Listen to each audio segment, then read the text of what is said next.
Let's talk about something we all do, pretty much every day, walking. But what if I told you that your daily walk, especially after you hit 50, might actually be doing more harm than good? Let's get into it. You know, this quote just nails it. So many of us are dedicated, we get our steps in, but we still end up with aches and pains. And it turns out the real issue, the hidden culprit, isn't how much we walk, it's how we walk. So, this is the big question we've got to ask ourselves, right?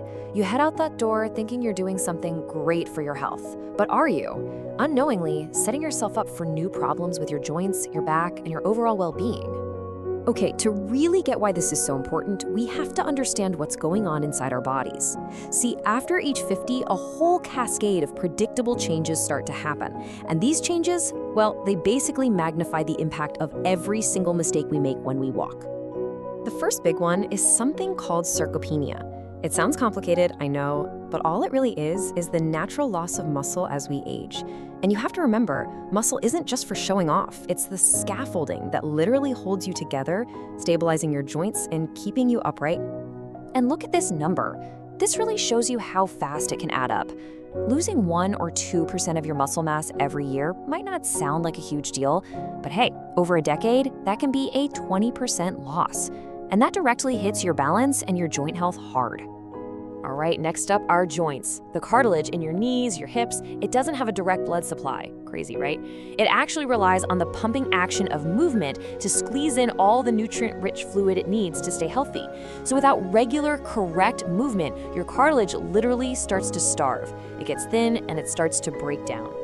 And then, of course, there's our metabolism. Our basal metabolic rate, that's just the calories we burn doing nothing.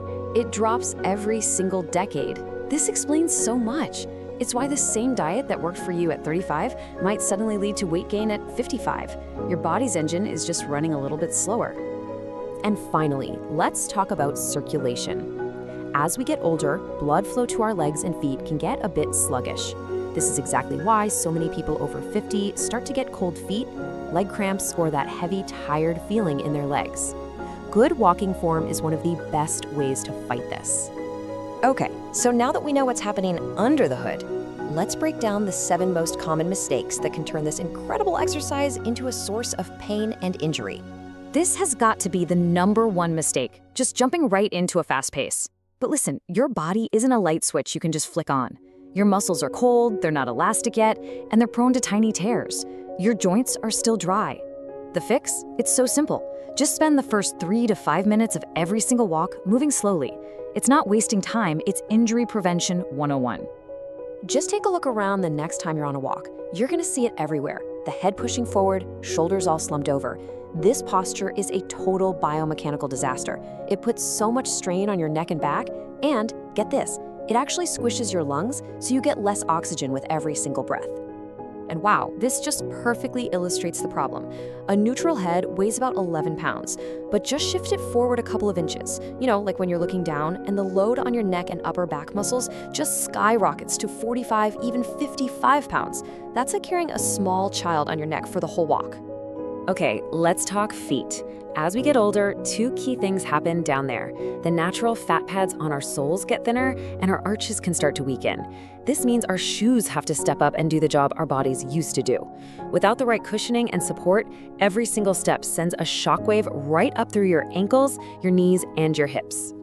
So when you're shoe shopping, these 3 things are absolutely non-negotiable. You need cushioning to absorb the impact, you need arch support to prevent strain, and you need a flexible front so your foot can roll through the step naturally.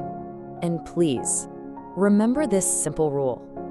The cushioning inside a shoe breaks down way before the outside looks worn out. If you walk regularly, replacing your shoes once a year isn't some marketing trick. It's a direct investment in preventing osteoarthritis. Seriously. The classic weekend warrior mistake. You're sedentary all week, then you go for one monster 2-hour walk on Sunday. Here's the thing. Your body doesn't see that as training. It sees it as a major stress event, and it responds with soreness and inflammation. This chart shows it perfectly. Your body adapts to consistency, to repeated signals.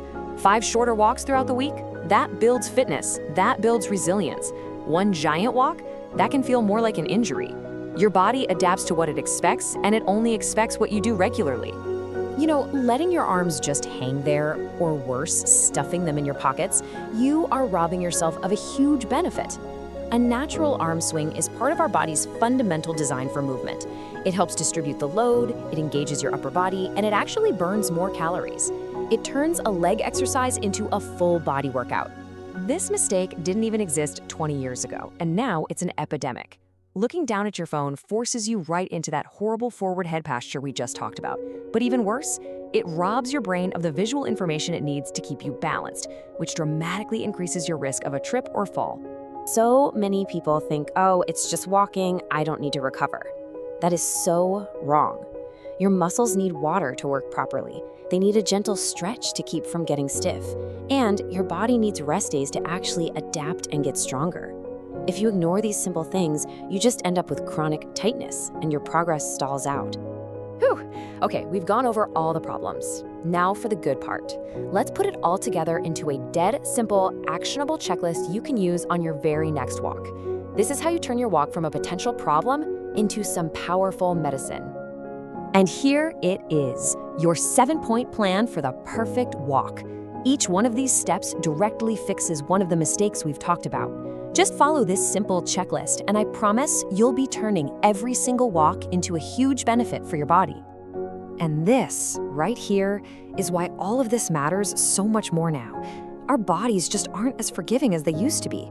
Those little bad habits that we got away with in our youth, well, they start to catch up with us, and they create real chronic pain. The time to fix them is right now. So I'll leave you with this final thought.